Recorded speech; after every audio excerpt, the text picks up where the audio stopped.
Hi everybody! Welcome to No Story is Sacred. If you've never listened before, basically we're four siblings who grew up talking about the art of storytelling. Now that we're adults, we're still talking about it, and are inviting you to join the conversation. I'm Pippin, and we're super green. I'm Alex, and I predict that I will be brought down by one single cherry. I'm Kat, and I can't really participate in the clever here because I only read the screenplay. I did not see the movie. Wow. Heresy. How dare you. And I'm Brendan, and I am a meat popsicle. Pip, I'm surprised you didn't say something like, I'm Pippin, and I'm the diva. No. Or the multi-pass. The multi-pass, I thought about it, but I Multi-pass. It's the multi-pass, he knows. But I thought about it, but I decided against it, and I just wanted to say super green, because we're all super green. Everything is super green. Super green. Super green. So today, we are talking about the 1997 film The Fifth Element, so spoilers abound. If you want specific content warnings about things we may talk about, check out the show notes on nostorysacred.com. For those of you who haven't seen The Fifth Element, like Kat. I've read it, that's good enough. Is it? The summary from Google is, in the 23rd century, a New York City cabbie, Corbin Dallas, finds the fate of the world in his hands when Lilu falls into his cab. As the Literally. As the embodiment of the fifth element, Lilu needs to combine with the other four to keep the approaching great evil from destroying the world. Together with Father Vito Cornelius and zany broadcaster Ruby Rod, Dallas... Pip, I believe you mean Ruby Rod. You are right, but I am not sure my voice can do that right now. Fair. Dallas must race against time and the wicked industrialist Zorg to save humanity. I'm hearing that once more capitalism is terrible. Is that right? Yeah. Well, yeah. Industrialist in this case, but I think, yeah, same deal. Same diff. Space capitalism, the bane of us all. Way worse than normal capitalism. Capitalists in space. Thanks, guys. Or in other words, the Ferengi. So yeah, The Fifth Element. I think I have fond memories of this movie since like the first time I saw it. I remember really liking this movie. Oh, yeah, especially in 1997. Yeah. Right? Yeah. And now that we are older, I'm gonna stab Corbin Dallas in the face. Yeah. And maybe, a camera that keeps on going, hey, are those boobs over there?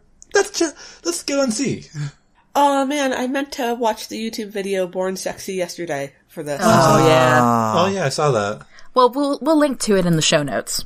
What's a quick description of the Born Sexy Yesterday thing? I'm not really familiar. It's a trope that you find in fiction where a usually female character is created. She's sort of first existing in this world, and she's hot. And naive. And naive. Which is somehow sexy too? And Lilu is an example of this trope because she's sort of created in this moment. And she is, Mila Jovovich. Her. Yeah. Mila Jovovich. Nope, not even gonna try. Mila Jovovich. Yeah. Yeah. And I'm sure there are other examples that are really obvious, but I can't think of off the top of my head. Melfina from Outlaw Star. I was just about to say. Now, what's interesting is, that aside, they kind of gloss over the miracle technology of literally bringing back the dead. Yeah. They just had a hand. Yeah, and they were able to bring Lilu back from the dead or preserved, I guess. Oh, guys, in the screenplay, I don't know if this made it into the film, in the screenplay, they had a single cell. I think they mentioned that. Which had 200,000 bits of genetic material as opposed to humans, whatever number.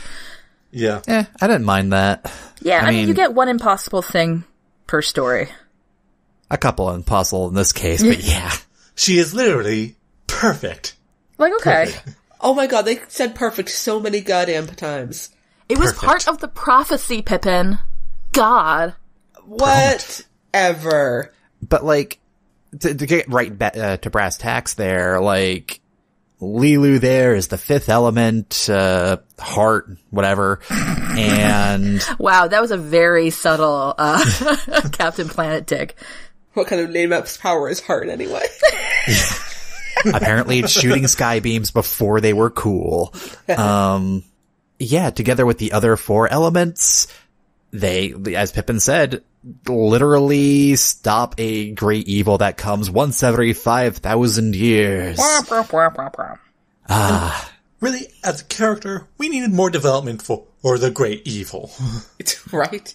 I just want to destroy everything. What's wrong with that? Come on. I mean, if you were a great evil, isn't that what you'd want to do? I mean, that seems pretty straightforward.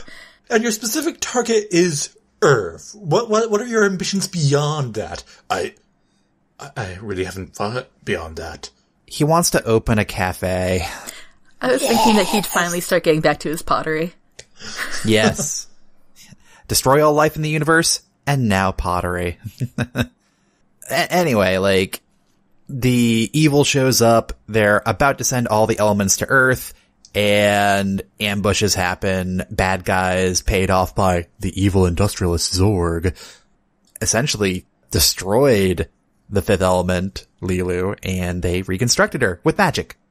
Magic! Science. But, Science! oh no. They pulled a cunning trick on the evil Zorg, and they had the four other elements shipped separately, which, hey... For your safety.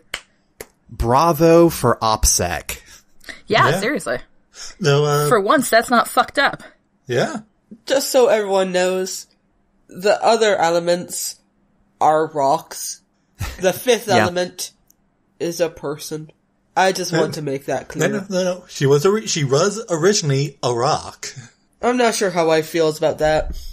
Though, I gotta say, that reveal, that is one of the, I love that reveal, and it is a reveal that only it works in like a medium like film or television. Which reveal?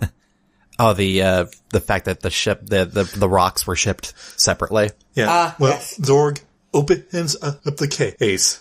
Like, actually, like, before, Zorg, opens up the case, we have the scene of Lilu talking to the priest, like, and he's like, where are the other stones? And then we get Zorg's scene, and it's like, and he opens up the case, and this is empty. And then we cut back to Lilu, and she goes, ha ha ha ha ha. Empty. And lo and behold, I think that's when they reveal that the stones are with the diva. The diva. The best character in the film, let's be real. Oh yeah. And that's how, more or less, Bruce Willis's, Corbin Dallas character actually gets involved in the plot beyond having Lilu literally fall into his cab. Cause he used to be Spec Ops or something. Former military. Yeah. Misogynist, whatever. Highly decorated. A highly decorated misogynist. So there was a reason his wife left him. Yes. Ah. We never meet her. She never, even appears as a voice, unlike his mother. But I am fully ready to believe that she was in the right, and he fucked up. Oh, yeah. So, actually, in reading the screenplay, I didn't really see it. Like, I saw some really questionable sexual activity and crossing of boundaries, but I actually did not see a huge ton of misogyny. Yeah, me as neither. opposed to, like, in the screenplay, as opposed to every other single fucking character. Oh, yeah, there was a lot. Like, Okay, was the stewardess fucking still in the film? Yep. yeah. Cool. But the number of, like, she is perfect. Quick, get out our cameras. No. For the archive. For the archive. Ugh. That's made me feel Or there's like a slimy. Hey Sweetheart or something like that. Or, Yeah, that was like, It does date the movie pretty badly nowadays, through the lens of today. Yeah. for the lasers, that, and it was pretty bad. Yeah, I was starting to transition for the better. I'm trying to recall, like, movies of the 90s, and it was, like, rife with all that kind of crap, right? Well, a lot of things were rife with a lot of things. A lot of things are still rife with a lot of things. Yeah. Actually, you mentioned the stewardesses. One of my notes, Kat, was, so where are the sexy male flight attendants? Wait, were they all girls? Yeah. Aww. They're like, hey, remember the flight attendants of the 60s? Let's bring them back. Yeah. But with less agency. And more sex. And silver wigs for some reason. Huzzah. Listen, the future has, stuff happens in the future.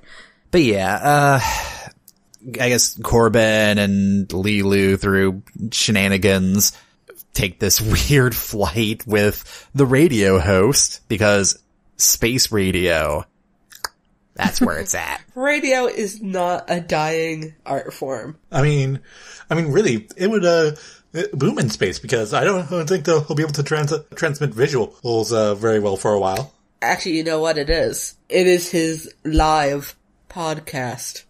Oh, Yep. no. Yes, it is. But yeah, He's a fucking YouTuber. Let's just all admit that. Ugh, yeah. And what was it, like Jiminy Croquette or Jiminy Rocket or something? Gemini croquettes. Yeah. Yeah. Which, when you stop and think about it, is that like a future snacky cake or something? Yes. It's a person. Well, that's a spokesperson. That was a spokesperson for Gemini croquettes. I thought that was just straight up Gemini Croquette. I don't know. So, listeners, gentle listeners, the Stones are with the diva who is performing an opera at Floston Paradise. And the way our heroes get to Floston Paradise is the military rigs a contest to get Corbin and Lilu to... Nope, just Corbin. And his wife. Oh yeah, and then he takes Lilu instead of the wife they were going to assign him. Which was also a misogynist. The screenplay had it terrible. They specifically say that it's a woman, but with, like, just add a mustache and could have been a dude. I'm like, was that necessary? Oh. In the movie, she had those, what were those, Princess Leia buns? Yeah. Oh, boy. She looks kind of like Brunhilde, like they meant it in a bad way. Cool. Yeah. Even though Brunhilde can get it. Oh, yeah, it's also really weird. So there are, 3-4 women that had lines? Yeah, that's another thing. Yeah. But yeah, they get the Floston Paradise, and that's when, I think, for me at least, the movie gets good. Right? Oddly around when I stopped really taking notes. Yeah, because now it's on. And it's just nonstop until the end, because the opera, that was a lot of fun, and I still kind of think about it right now. I'm in my mind's eye, I'm just remembering the song. Yeah. The opera's great. Well, I mean, one of the great things that I really enjoyed about reading the screenplay is that you can really see all the pieces being set up on the chessboard.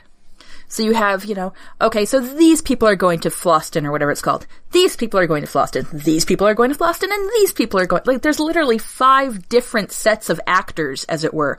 I don't mean actors actors, but 5 different groups that are all converging on the same place. And when you realize that that's what's going on, you're like, oh, there's gonna be a situation where shit goes down. You can see the elements of French farce coming in. The fifth element. Oh, no way! I have to say, actually, now I'm sitting here being like, was I doing hyperbole, or are there actually 5 different groups? Because that would be legitimately clever. There's Corbin, there's Lilu, there's... No. Corbin and Lilu are part of the same group. Cornelius. Zorg. The Mangalores? Yeah, the Mangalores. So, no, and Lilu and Corbin are acting separately. Okay. Once they get to Floston, they move separately. Because she is on mission, I guess. Corbin thinks they're acting as a unit. Lilu does not. Lilu, correctly. Yeah, and then once the opera finishes, or rather when the opera starts, that's when shit starts going down. Gunfire erupts everywhere. There's the one scene that Lilu actually gets to go and do stuff, that's something we can talk about later. But yeah, from that point on, it's like, okay, now we're actually establishing the fact that Corbin Dallas can get this situation unfucked. Yeah, I mean, we've seen hints of his abilities up to that point. Yeah. With the standard, sort of introduction badassness, rather, where with the mugger. Yep. Which is, I thought was a very nice little standard bit of introduction there. Yep, he knows how to stand his ground, and he also knows how to sneak. Yeah, I mean, so you have that, and then you see him with his, the car flying ability or whatever. Which, leaving aside various bullshit things, was also just, a cool bit of, a cool set piece. But then you kind of get to add it all together in the end. Which is nice. Yeah. This is a movie that is tied together by cool set pieces. I think it speaks a lot to the ways that you can get away with bullshit stuff in film that you wouldn't necessarily get away with bullshit in any other medium. Because it's tied together in a lot of ways by really cool shit. And the ability for, I will credit the writers the ability to have one cool thing after another and have that one cool thing after another build on each other and to put all those chess pieces out. Oh, yeah. I mean, to really set that game board, I think speaks to why it's a successful film. We know that Zorg is a sneaky bastard, but we also learn that he's incredibly arrogant to the point of ruin, and it's what happens to him. In the end, yeah. I don't really care about the characters. That's the issue. For me, I only care about it, or rather, in the course of this, I found myself not caring about the characters. I was just, impressed with the mechanical aspects of getting all these people from point A to point B. I enjoyed that a great deal, but I didn't give a shit about the people. I disagree completely. I think that part of the reason why this movie is successful, was successful, whatever, has to do with the character performances. I mean, so much of the movie is memorable based on, the choices the actors made to portray, the words on the page. I mean, I imagine the words on the page as is were kind of okay, that's nice, but when you actually see them portrayed by, I guess, the right people, I think that made it stand out a lot better. You could see Bruce Willis as this kind of down on his luck former badass guy, and you could also just find Mila Jovovich's portrayal of Lilu, kind of endearing. I completely believe that, and I think that that's again speaks to the differences between a screenplay and a film and a book and so on. And I think that part of what happens as part of the movie process is being able to see what could be in a screenplay. Yeah, watching the interplay between Cornelius and Zorg. Yeah. They are able to layer their contempt for each other in a believable geniality. Yeah. Ian Holm and Gary Oldman, respectively. Oh, shit, really? Oh, yeah. Mm-hmm. Oh, goddamn. Yeah, suddenly in my head, I'm like, oh, that would be good. But the actual words on the page, I'm like, okay. No, just the way they delivered their lines, that was in and of itself memorable. Where's the robot to pat you on the back? Yep. By one measly cherry. Yeah, Ian Holm owned that scene. Ian Holm, owned his character. Yeah. So, The Fifth Element carries itself with its set pieces and the actor's portrayal. I'd say that's pretty solid. And also just action that was fun. Yeah. And were the effects of Lucas, Jim Henson? I don't know. Those were some solid practicals. Although I will say the CG does not quite hold up as well in the very high definition. No. One of the things I really enjoyed about the writing of the screenplay is that we don't actually get a description of what a Mangalore looks like. Is that what they're called? Mangalores? Yeah. Okay. I think so. We know that they're aliens, but we don't get a description until much, much later, until they're on the fucking cruise liner or whatever, and the dude with the podcast starts describing them, and he gives a one-sentence description. They're big, they're smelly, and really, really ugly. It reminds me strangely of the advice that I've heard about not describing your characters to the utmost degree, to leaving some to the reader. So, for instance, one of the things that's cited is that the one physical description you get of Lizzie Bennet in Pride and Prejudice is that she has very fine eyes. Like, what the fuck does that mean? So you're sitting there getting to project what you think Lizzie Bennet looks like. And so, from the perspective of someone reading a screenplay, they get to project in their own mind, they get to imagine what a Mangalore looks like. They've got a vague description later on, but basically you're driving a director or an actor or what have you to start imagining your movie, which is like kind of the point. It's very exciting. Yeah, that's one of the joys of most art, all art, is that whatever you see, you can interpret how it means to you. And I imagine one of the joys of acting is being able to be a part of the process of creating the meaning. And then the audience is going to go forth and create even more meaning, but, whatever. And it's a beautiful cycle, and I appreciate it. Same. Also, I was looking through my notes, not to completely change the subject or anything. Yeah, sure, fine. But I have in my notes Ruby Rod, pansexual icon. He's not called Ruby Rod in the screenplay. He's called Lou Rod. I like Ruby Rod better. Ruby Rod's better. The alliteration. Yeah. Ruby Rod sounds like a pansexual icon. He does. I only wrote that because when he's lying to the flight attendant, he says, "I swear I've never felt this way before with a human." And I'm like, that's an interesting way of putting it. Wait, wasn't there a show? Wasn't there like a character in Doctor Who?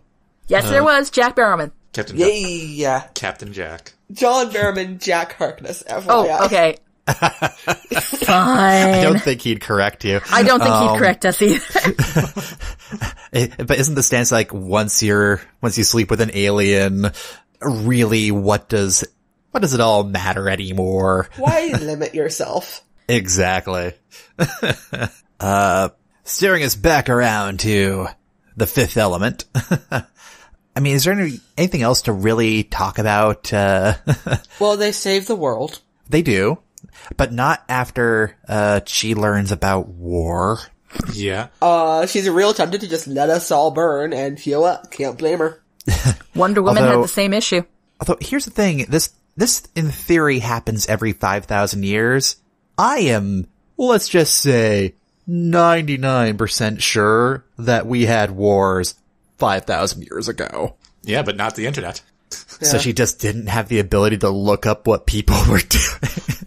Oh man, those aliens could have, I mean, to be fair, we are able to fuck up shit on a much grander scale now. we've gotten good at it. I mean, well, we have flight. We have, we can go to a lot more places a lot faster. We can do it remotely. We don't have to be one-on-one. And part of the things that she saw were the atom bombs. Yeah, a big bada boom. Oh, wow. But through the power of love, they kiss and skybeam it away and make a second moon. Yay! A sex moon. When I looked at that kind of brought up a question of, wait a second, are they implying that the first moon was a result of them almost failing to kill the evil last time, or maybe several 100,000 years ago? That'd be cool. That. Or millions? Yeah, that makes sense. Makes sense to me. Don't see any other way to explain it otherwise. Nope, sorry. In terms of themes, it's fairly, I hate to say it like this, but it's fairly pedestrian, but it does a job that it sets out to do. Yeah, it's almost like, okay, the set pieces are in place. Let's wrap this up. Although, one side bit before, kind of moving on from that, in the scene where they're trying to activate everything with the, earth for earth, water for water, fire for fire, I did appreciate that they had played the rule of 3 even with the matches. Mm. Oh, yeah. The matches were well set up. Yeah, because he used the matches exactly 3 times in the movie. I would say that, in terms of technical ability, technically, this was a really well put together story. Yeah. It's just, in our modern day and age, there's some shit that maybe is stupid fucking, sexist bullshit. Yeah, I don't think it would do as well today. No, I don't think it would. Like, I look at the movie admittedly through heavy nostalgia glasses, and I know that. Yeah. Corbin, what did you think was going to happen when you kiss an unconscious woman you just met? Although yeah. I did like that where she pulls a gun on him. Come on. you deserve that. Nectogamut. I mean, that is the appropriate reaction. I'm glad she was able to do that. But he thought it was okay in the first place. Yeah. Yeah. Like, I'm glad it gave us an opportunity to see that she was secretly badass. I would, prefer to know that he wasn't a dick. Well, he did immediately say, okay, no, that was wrong. That was wrong. Because there was a gun to his head. Yeah. And I will, literally. And I will also say that, that doesn't undo the fact that he did it. I've met a lot of people who make apologies after the fact. But, oh, yeah. Ew. I couldn't help it. Oh, you're so beautiful, so it made it okay. I can't help myself. I'm a monster. Oh. Yeah. It's not romantic, it's just creepy. What you change there is being overly curious about her mystical old tattoo of the element, and it's all up in her space. That's as far as you can get there. I would say that would be really cool, is if the invasion of the personal space, it's still, not okay, but it makes more sense. You're like, this girl's unconscious, she's got weird tattoos, and then... I better kiss her. No, not that part. And then, she wakes up and suddenly there's a dude right fucking there. I could see that. Yeah. But I think the whole thing speaks a lot more to the issues of romantic tropes in our, fiction. Yeah. Yeah. I don't know whether or not this was actually pushed on, in the story, but he was doing a Sleeping Beauty situation. Wake her up with a kiss. The fact that he didn't say that actually kind of bothered me, because weirdly, and I hate this, it would have made it make more sense to me. But, I don't know, they didn't follow through with a fairy tale vibe. Yeah. I mean, that doesn't make it okay, but weirdly it makes it okay story-wise, because, we do stupid shit in stories. We copy fairy tales. Beauty and the Beast is still wildly popular as a thing, even though it's terrible.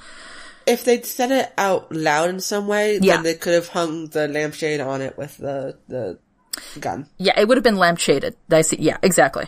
But they didn't, so it was just dude kisses unconscious girl because she's so pretty. So I want to take a moment to again change sit the right subject. Yes, I just want to take a quick moment to go all the way back to the cold open. Mm-hmm. Oh yeah. In Egypt. Oh yeah. In 1914. Because I want to tell you that my favorite character in the whole movie, aside from the diva, is Billy. the guy who's supposed to be taking notes or whatever for the older dude who's interpreting the prophecy about the fifth element. Played by Luke Perry. For real? Wait, For real. I thought Luke Perry was... Wait, Billy? I thought Luke Perry was Vito's assistant priest. Because he has a high billing. And that's just Vito's assistant priest looks weirdly like Ezra Miller, but it can't be Ezra Miller. You don't know what Ezra Miller's capable of. Ezra Miller is too young to have been in this movie. He's immortal. Stop it. Fair enough. But no, I swear to God. No. Luke Perry as Billy Masterson. Boom. Billy, in this movie for all of 5 minutes, but I'm in love with him because it seems to me like he's a grad student who's doing this for some sort of credit, but this is not actually his field of study. He's an art major going on this archaeological dig because his not supervisor, advisor, said it would be good for him. That reminds me of Darcy from, Thor. I have in my notes Billy Darcy OTP. You don't really. Do you really? I really do. Oh my god, I love you. Well, someone needed to go with the archaeologist to draw the runes. I mean, obviously. Mm-hmm. Yeah. That's why his advisor said it was a good idea. Also, when you see an alien marching in, draw that shit out. Also, that priest back then, gonna casually murder a dude who knew too much.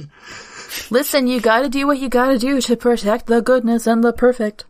Like, and I got the feeling that the aliens are like, we have mind erasing. We have memory erasing stuff. We could have just done that for you. We're friends with the Men in Black. I was just thinking of that. But I wasn't gonna do it because I'm a professional. Listen, they're the Galaxy's defenders. I was just really amused at the fact that Luke Perry got such high billing. He was important. Like, what year was this? 1997. This was big time deal, dude. I mean, oh yeah. Luke Perry was the shit. I will also say, I think Luke Perry's a good actor. So, kudos to him and his, agent for getting him a gig. Yeah. I just wanted to take a moment to talk about how much I loved Billy. We can go talk about other things now if you want. Or Aziz. Light! Were all those kids just sort of hanging, cause that looked like an abandoned, temple in a really isolated place. Did he kidnap those children? Not Billy. I'm sure he guy. was paying them. It was not clear in the screenplay. I think they were probably children of the guides.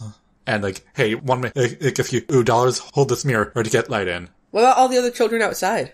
They're playing. I don't know. You don't have to explain everything that happens in a film. That's where we kind of get that's where we get CinemaSins. And that's unfortunate. Oh, wow. Wow. Where did all these kids come from? Ding. I was about to say that there's so little space in a movie, because you've only got like 2 hours to tell a story that you can't waste any of it. But no, if you're going to throw CinemaSins in my face, how dare you?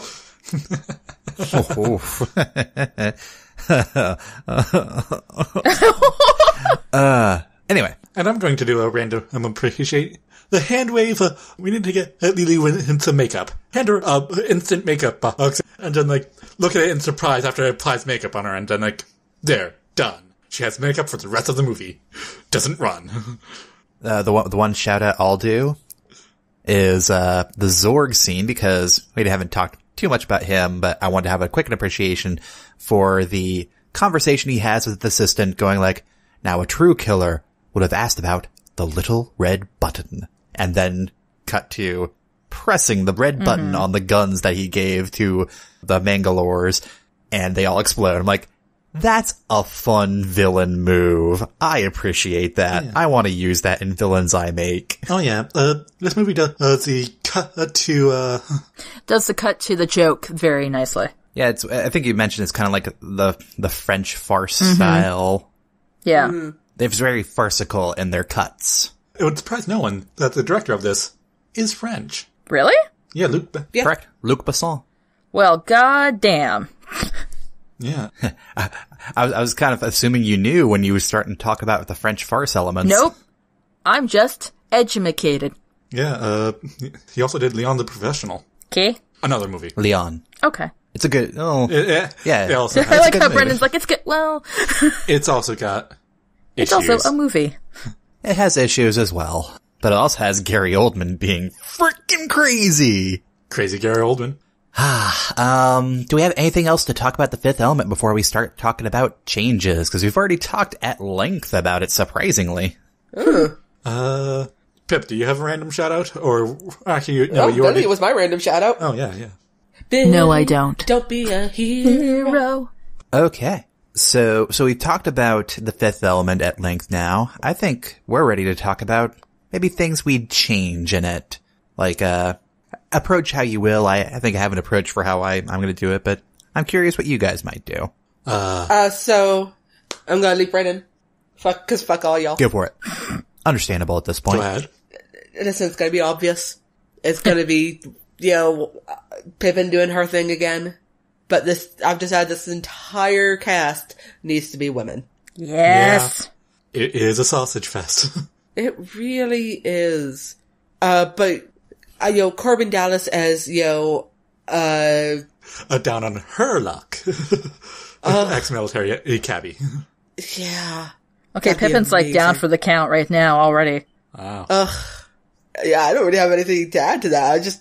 The movie can stay mostly the same, but without all the casual misogyny, and with women. Okay. Like legit, man. Yeah. Fair enough. That's all I want to change. Let's add more women. And then, because they're all women, queer by default. That's the name of my band. Queer by default. What genre? hurdy-gurdy music. So, to springboard off, Pips there, I think what I'd like to do I'd like to try and approach in this one, trying to make this in the modern day, I guess. Mm-hmm. And what I would have liked to do, in agreement with Pippin, is definitely make Lilu a more prominent force in the movie, I guess. Because as is, unfortunately, Lilu doesn't actually accomplish that much aside from saving every single life in the universe at the very end. Just by existing, which is like, you know what else could do that? A sexy lamp. Wow. But yeah, like, I want to have her kick some butt in the lobby scene there, for instance, in the Floston encounter. Like, have her be much more active in this adventure than just kind of... She's more fragile than you think. She needs your love. But she's not, though, because she can, like, rip shit apart. But it's supposed to be her emotional weakness because she's so young and naive and doesn't understand love. But anyway, I'd scrap a lot of that, you know. But I want to have her be more active. I'd probably, again, have a much more diversified cast because, frankly, it is 2018. Or, oh, wow. It is 2019. It's 2019. I was wondering if I could have Lucy Liu play Corbin Dallas. Sure. Go ahead. Yes. I'm just trying to imagine, like, if I were to make this today for my own personal choices, like, who played that young Han Solo? That guy. Oh, that guy, yeah. He was in that other movie, too. Here's the thing, I was thinking the exact same thing, but I wasn't going to say it because it was useless. That's what I'm here for. And who's the new Mila Jovovich? Is it still Mila Jovovich? Alden Ehrenreich. Is young Han Solo. Maybe Lupita Nyong'o could be. Or heck, maybe even Donald Glover. Playing Corbin? That'd be amazing. Yeah. Yeah, this could work. Oh man, just imagining Donald Glover delivering some of those lines. Cause you could see him doing the serious bits. You could also kind of see him cracking a couple of action tropey one-liners. I think he'd nail it. Man. For a second over here, I was like, maybe in my head, I was like, maybe we can bring Chadwick Boseman into this. Maybe we can bring the Lupita Nyong'o into this. And then I was like, maybe I just want to watch Black Panther again. Guys, Tessa Thompson. Who? As the Fifth Element. Heck yeah. Who's she? Where is she from? Tessa Thompson. She played Valkyrie. She was Valkyrie in Thor. Yeah. She's going to be the new Man in Black in the Men in Black movie. Mm-hmm. So it's Tessa Thompson in a tuxedo. In a suit. Sorry. I already saw her that in Westworld. Also, Tessa Thompson is dating Janelle Monáe, so... Yeah, she is. Janelle Monáe could be the diva. That'd be amazing. Wouldn't it? Here, we can just, like, be done with that right there. But yeah, I just want to try and make all these characters much more modern. Also, this is just my own personal taste, by the way. In watching it nowadays, as I try to remove the nostalgia glasses, like, kid me appreciated the slapsticky stuff and all that, but the movie overall does seem very cartoonish. There was some like the cops at the McDonald's. The cops at McDonald's? There was a scene of some cops who are doing some shopping at the Golden Arches. And you know what they're doing? They're staring at some boobs. Oh, boy. I would want to, at least for today's day and age, kind of go for the more dry comedy elements. Have, like, the situation be ironic rather than just slapsticky cartoon nonsense. Well, with Donald Glover, you do have a guy who knows how to pull off the slapstick. He makes a point. It'd be a waste of Donald Glover not to do that. Donald Glover's got range, though. Let's diversify the humor as well as the cast choices as well. Because I just felt it was a little thick with the cartoonishness in the movie. Not to say I want it to be all weird comedy moments, kind of like how some people might critique the Marvel movies nowadays. Mm-hmm. But there's a reason why they're doing that, and it's because it works. The humor of Thor Ragnarok. Yeah, although some people say even that was a little too jokey, but I think for this movie, that would work really, really well. Brent, are you you saying that you want to watch Thor Ragnarok? Oh my god, Taika Waititi directs! I was thinking the exact same thing. Oh my god. Oh yeah. Heartbeat. I would watch that in a fucking heartbeat. Okay, I'm done. Can't improve. Right. I guess I'll go.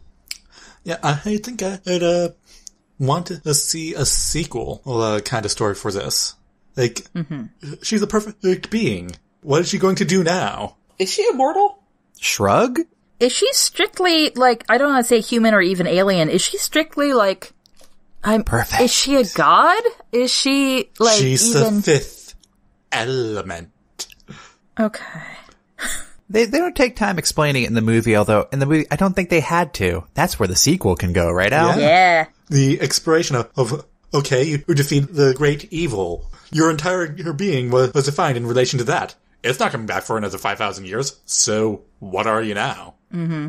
Mm-hmm. And she can go like, wait a moment, I have agency? What? You know, an exploration of her, an exploration of how she relates to people, because so far her relationship with Corbin Dallas was mixed. Yeah. And just finding her place in the world. Well, I can watch that. Yeah. I mean, she has a multi-pass. She has the world at her fingertips. She does. She could kick ass, take names. She's not in the system. She's Batman. Well, she's in the archives. Listen, since when do people actually utilize their archives? Wow, Pip. Librarian Dig. Well, that was patron dig. Patron Dig. Well, you've heard about the Sylvia Plath short story that was discovered. Oh my god. It was in the finding aid. Like, librarians had already found it, and they gave it to the researcher. And also, like, more than just saving the world, you know, actually bettering it. Mm-hmm. We're all the fifth element now. Let's all repel evil 5,000 years from now. Yay! Well, yeah, because she's learned about war, and she knows that it's bad. She nearly let the world be destroyed because of it. But now that she's saved the world, how is she going to, you know, save the world? That'd be interesting. Yeah. So, One life at a time. alright, so it's me, right? Yeah. Yeah. Yeah. Alright, and I'm the last one on the block. Yep. Hey, guess what? What? What? Why the fuck is the fifth element a separate character at all? Why is it a sexy lamp? Well, right now, sexy lamp. Right now, she doesn't accomplish anything. She, you know, runs around and gets, like, everyone being like, she's perfect. All we know from the prophecy in the beginning is that there's a humanoid-like figure in the middle with these 4 stones, right? Yeah. Well, why isn't Corbin the fifth element? What if the fifth element is the tenacity of the human spirit? Or, like, the goodness involved in doing the right thing? Like, what if it's Captain America? What if Captain America is the fifth element? And so that's why, like, forget putting together, like, reanimating a corpse who's perfect or whatever. What if part of what makes this so dangerous and so necessary is that you have to find a good person? And that's the fifth element. You have to find the heart. There could be just a really, I think, don't tell him from the beginning that he's the fifth element. Like, keep it a mystery or whatever. Like, maybe they're all thinking, maybe none of them really realize it, except for those aliens off in the distance doing, like, you know, well, shit. The ones who got, like, zapped right at the very beginning of the movie. Yeah. You know, so they could be chasing after these stones, which, by the way, are definitely plot coupons. Collect the whole set and then you get the ending. You know, they get the stones and they're sitting there being like, well, shit, something's supposed to happen now. Like, we're supposed to be able to defeat evil.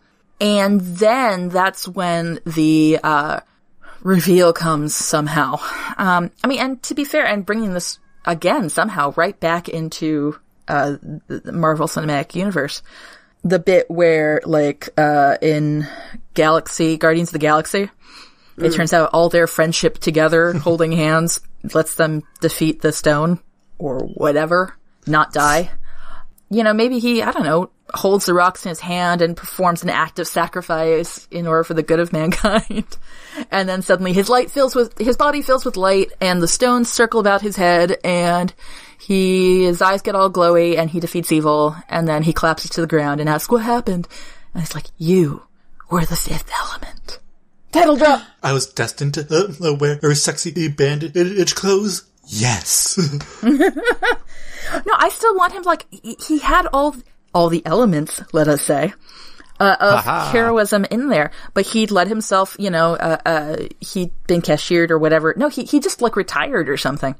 But he had this opportunity to go back into the fold, and due to the goodness inherent in him or something, not even goodness, forget that noise, but the willingness to do the right thing in the face of certain whatever, and that's the fit. I would have preferred that. There's no reason to have the sexy girl.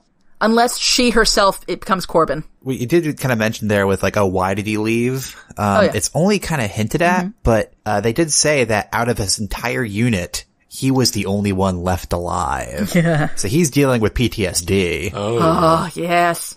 But yeah, I like that idea, Kat. Thank you. I'd almost say the trope I'd play into if I were to go with that approach, Kat, is the instructions aren't included in the ancient super weapon. Yes. We've done that one before. Because all the information they have, because the good aliens get zapped and killed, so they can't explain how to actually do all this. They have knowledge that there's 4 stones, and the fact that the ship that they were carrying over had the mummified remains of the 5th element. So they have that hand. It's like, okay, well, this is better than nothing. Okay, cool. Or we have the mummy. Yay. And then they go off on the adventure to go get the stones. So they do some good old-fashioned spy shit and find where the other stones were headed. Corbin, being the member of this elite group that he's the only sole survivor of, goes off and saves the day, encounters the diva, who happens to be like a mystic associated with these, the alien race, and maybe gives like the cryptic hint of what they have to do, at the end of the movie. And then they could have that like all is lost moment when they get all the stones activated, and it's just a dead person in the middle. That's not the key. And I'd almost say that Corbin would die in shedding that super light, and becomes like that mummified thing, or not mummified thing, but you know what I mean. Oh, you could also have a whole like thing where, you could actually tease out that thing about he's the last survivor of his team, and he's just been like on borrowed time ever since, and then he's like, now wait, no, this is it. This was the time that I was meant to join my team. Aww. Yeah. Tug those heartstrings. Right. And that being said, now that there's no girl, let's turn Corbin into Tessa Thompson. So Tessa Thompson's like, now at last is my time to join my team. Sure. Alright. Are we ready for a game? Sure. I think we can do a game. Yeah, let's do a game. But what game? I'm actually thinking of one. Character that would be king. Because I gotta say, there are actually a lot of really fun side characters. Can we have a quick definition of which one is the character who would be king? I already have it open, actually. Ooh. And it's to make a secondary character primary. Alright. And I'm doing this because I already have one. Okay. You fucking cheat. Yeah. And I'm going with the Diva Plava Laguna behind the music. I love it. Right? It could be done in like one of those documentaries after she was tragically gunned down. Yeah. Her life, her music. The year is 2214. The Diva Plava Laguna goes to Uflata in Paradise to sing what would be her final opera. And the pictures that they are showing of her then goes black and white. Oh, you could have interviews with all those assistants. So this is Ken Burns does. Actually, no. This is VH1. Oh my god. Her manager and assistant and both got gunned down by the Bangalores. Yeah, remember? Oh yeah, that's right. So then there would just be, surviving footage. Yeah. We managed to get an interview with Corbin Dallas, who was there for her last words. You were there for her final performance. And Corbin being his, usual tough guy, and then her singing made me cry. I don't want to talk about it anymore. Or however Corbin would do it. And now we'll talk with noted personality Ruby Rod. Well, there I was. He talks about 20 minutes at length. We had to cut down the footage.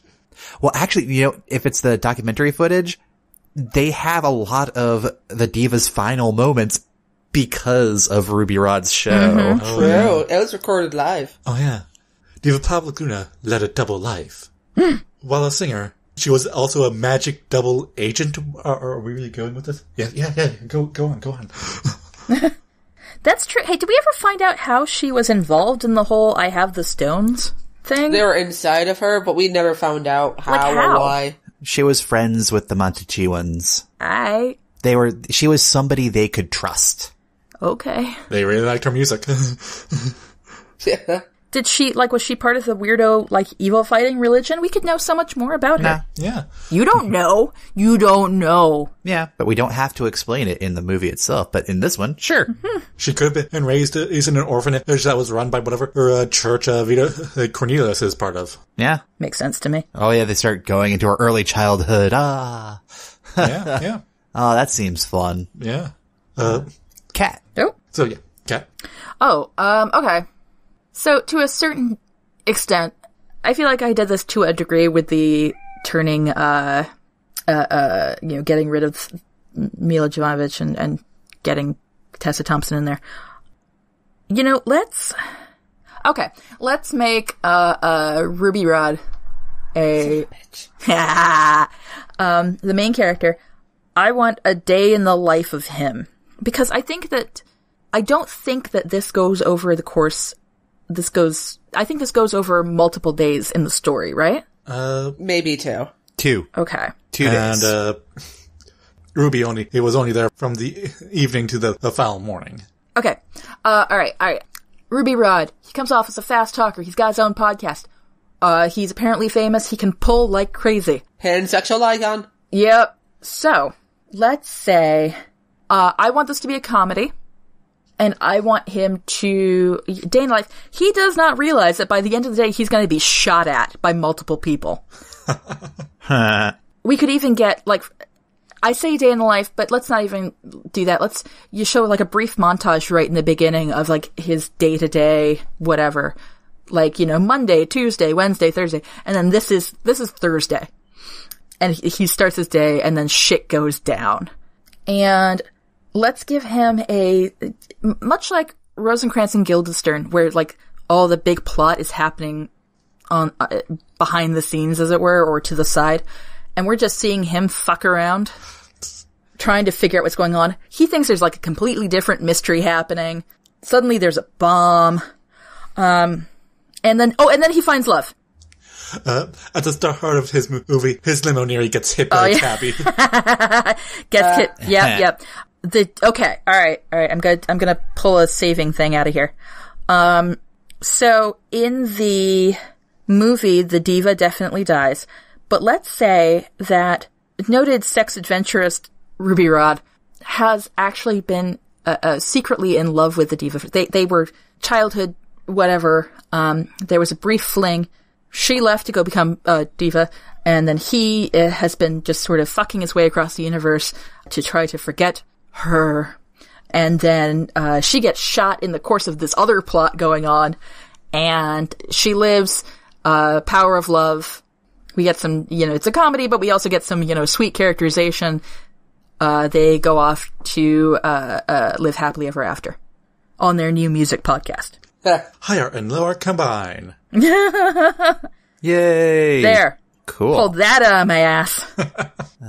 Pippin. So, there's Vito Cornelius, right? Priest of whatever.